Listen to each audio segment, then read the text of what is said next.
fully processing now, getting ready for ECU and kind of putting that game behind you? Yeah, I mean, the last couple of days, we watched the film on Sunday, obviously, and then we kind of put that game to rest. I mean, for me personally, it was still lingering even after watching the film, just that night and just thinking about it, just because of the way that we lost that game. But by now, we're fully on to ECU, or I'm fully on to ECU. I hope our guys are too. Just locked in at the task at hand and on to this week. And now you guys are going back on the road for the first time in a month, so I guess twofold. Not only are you guys trying to get over the game, but how are you guys now trying to just focus on the road now, because it has been a while since you guys have not played here at Simmons Bank? Yeah, I mean, going on a road trip again. ECU, I've heard it's a good atmosphere for sure. One of the better ones that I've played in. I don't think it'll be as loud as Mississippi State, but it'll be pretty loud. Purple out. They're homecoming, so I mean it'll be a good atmosphere.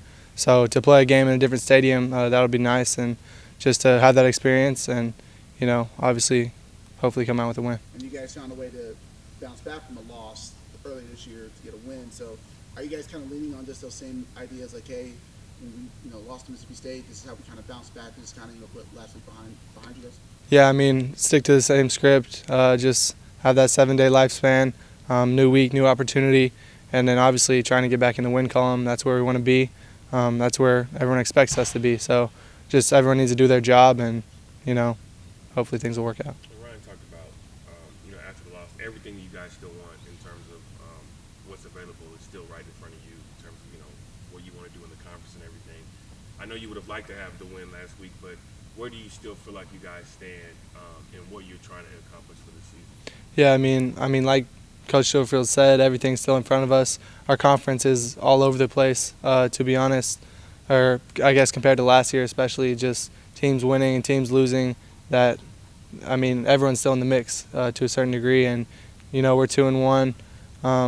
So I mean, we're still right there. Just need to continue pushing and win conference games. Obviously, last week was disappointing because that would have helped a lot, being 3-0, but didn't bounce in our favor. But everything's still in front of us, so just need to go 1-0 every single day, win every rep, and win every week, and then we'll put ourselves in a position to be in the conference championship or be in the mix. And this week you guys are going against the ECU team, the defense that's pretty good in the red zone. How important is it for this week preparation to just kind of make sure you guys are going into that game knowing you're going to do everything you need to do in the red zone? Yeah, I mean, they're definitely a good defense. They do a lot of things up front and in the back end. To be honest, they kind of remind me of Coach Barnes to a certain extent, just of how much they mix it up. They bring a lot of different blitzes, third down pressures, and then obviously they're talented. So just knowing all the different looks that they're going to give us, I just have to trust my reads and trust our coaching staff and the plan that they give us. So that's just kind of how I'm approaching it. I know that they're a stout defense, especially in the red area. So, I mean, just trusting our plan and trying to execute it. Going up against a defense in practice that you feel is similar to what ECU does, how does that help you prepare when you find those similarities? Yeah, I mean, Coach Barnes, just going against him and what he does schematically every single day has helped me as a quarterback for sure, just because he gives a lot of looks as well and tries to confuse the quarterback. He's kind of a defensive backs guy, so obviously he's trying to ask me what I see and trying to confuse my eyes and things like that as far as the passing game. So, I mean, just being able to have experience against kind of similar schemes, that'll, I think, help me. So, going into last week against Houston, you stated that you wanted the offense to pick up before the second half. After, going through what you guys been through last week or so, did you in the offense, being the leader of that offense, did y'all take a different approach just to, kickstart that offense early on while you take on this tough road test? Yeah, I mean, like I kind of mentioned earlier, the strategy and the formula stays the same. But obviously, those 2 weeks prior where we started slow, we didn't want that to make that a habit, I guess I would say. So just focusing in and honing in on starting fast and making that a point of emphasis. That was kind of a big deal for us going into last week, and then obviously going into every week, that's kind of a big deal. It just didn't work that way against Temple and North Texas. So, I mean, we just got to continue to grind and take things day by day and obviously our goal is to start fast and to finish fast. So I mean, we started fast against Houston. We didn't finish fast.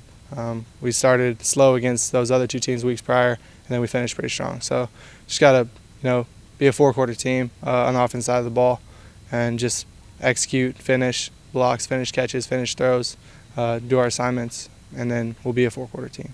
You mentioned everyone's confidence kind of all over the place. What makes it so tough for you guys for this one? Now that you guys have thought about it, what makes it tough for that confidence, as you mentioned? Like, explain that a little bit more. What do you mean by confidence being all over the place? What you said earlier. Oh, I said conference. Oh, conference. Yeah, sorry. like everyone's in the mix. Yeah. Makes more sense. Gotcha. No.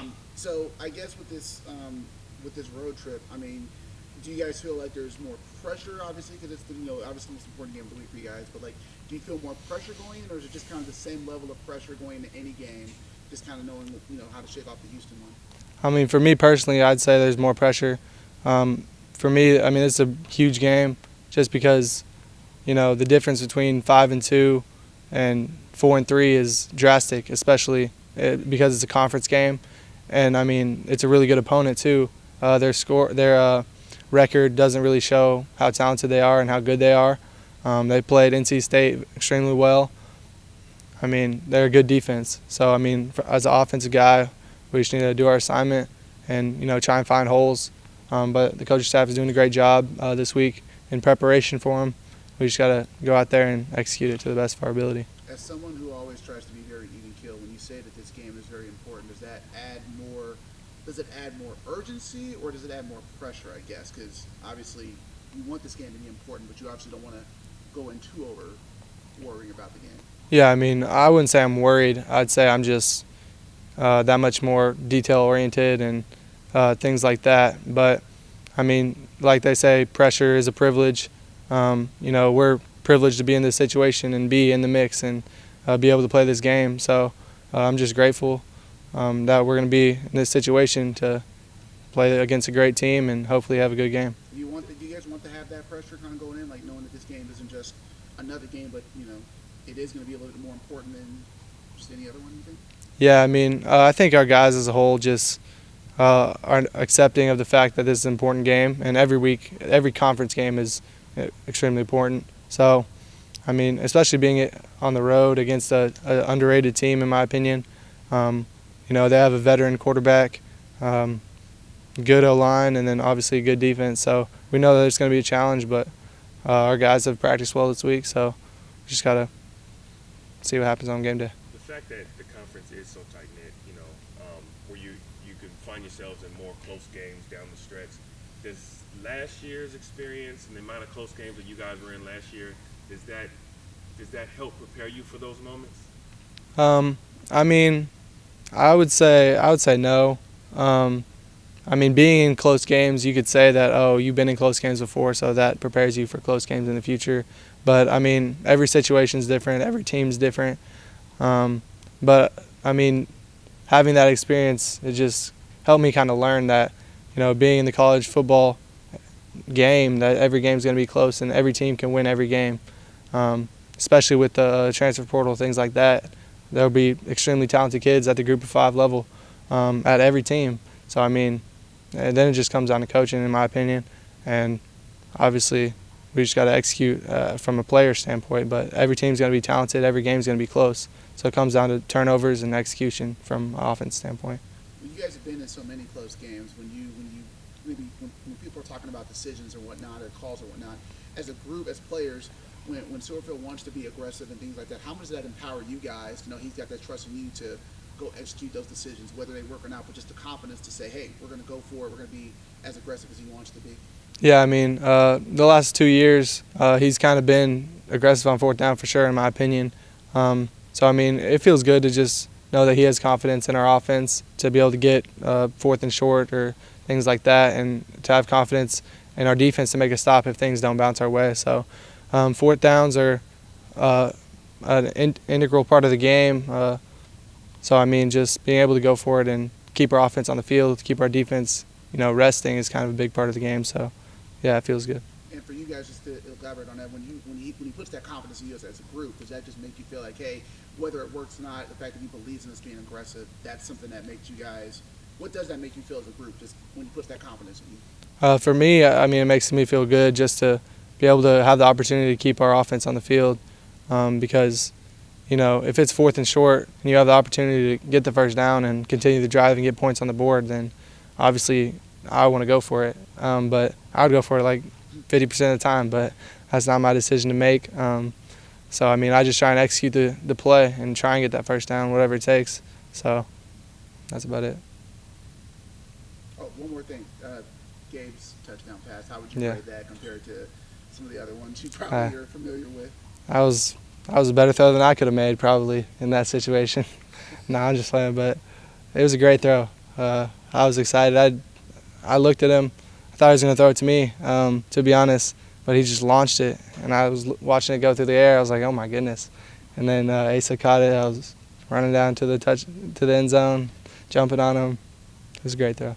How would you say that he's as a quarterback? Would you say you got to watch over your shoulder a little bit?